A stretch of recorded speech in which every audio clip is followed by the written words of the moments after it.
Hewan yang satu ini tentulah tidak asing untuk Anda.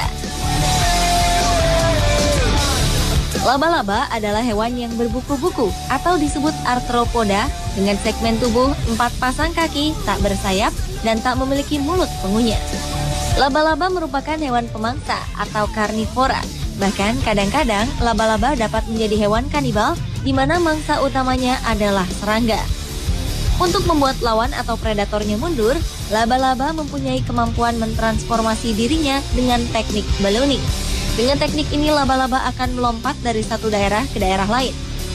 Laba-laba memunculkan perut untuk merilis benang panjang untuk menangkap angin hingga mereka mampu mengangkat dirinya ke udara. Kemampuan inilah yang membuat laba-laba seolah-olah terbang.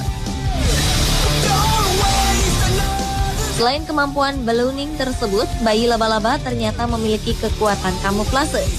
Karena ukurannya yang begitu kecil dan terlahir dengan keadaan fisik yang hampir tidak memiliki warna, laba-laba kecil mudah memangsa serangga lain tanpa terlihat di udara. Selanjutnya, fakta mengenai jaring laba-laba. Jaring sutra laba-laba dikenal karena kekuatan serta keelastisannya. Hebatnya, laba-laba ternyata dapat mendaur ulang jaring mereka. Itu digunakan untuk menghemat kekuatan mereka. Laba-laba melakukannya dengan memakan kembali jaring yang kaya akan protein tersebut.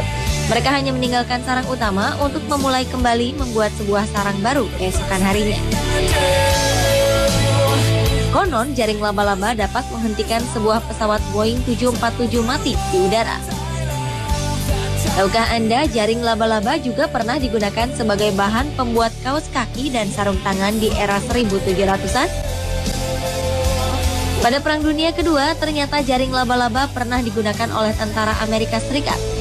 Tenunan jaring laba-laba dipakai dalam peralatan pengukuran mereka.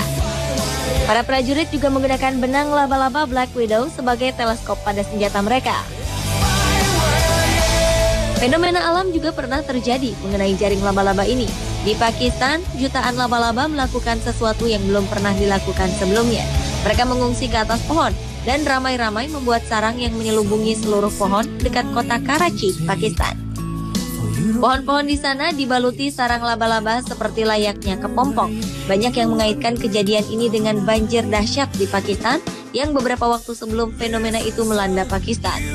Uniknya karena fenomena itu, resiko penyakit malaria jadi menurun. Karena diperkirakan jaring-jaring tadi menjebak nyamuk-nyamuk malaria yang berterbangan di sekitar tempat itu.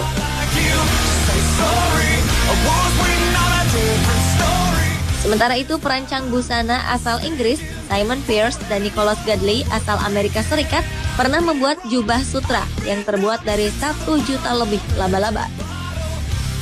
Karya fantastis itu pernah dipamerkan di Victoria and Albert Museum, London, Inggris.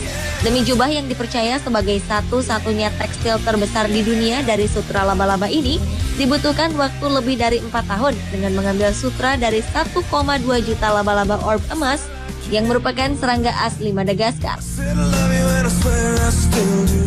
Ternyata tidak semua laba-laba memakai jaringnya untuk menjerat mangsa. Trapdoor spider, laba-laba ini menggunakan lubang atau pintu untuk menjebak mangsanya. Lalu ada pula laba-laba dari genus Chirotes yang dikenal sebagai laba-laba peludah. Mereka memiliki kelenjar sutra tambahan yang terhubung ke mulut mereka.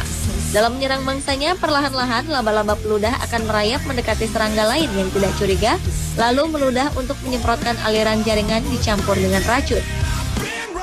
Tahukah Anda ternyata hewan yang bernama Latin Arachnid ini ada dalam kisah mitologi Yunani, berawal dari kisah seorang gadis bernama Arachne yang terkenal dengan keahliannya menenun. Tetapi karena Dewi Athena cemburu kepada Arachne, akhirnya Dewi Athena menyihir Arachne menjadi seekor serangga yang kita kenal dengan sebutan laba-laba. Dari legenda inilah maka nama tersebut diadopsi oleh serangga ini.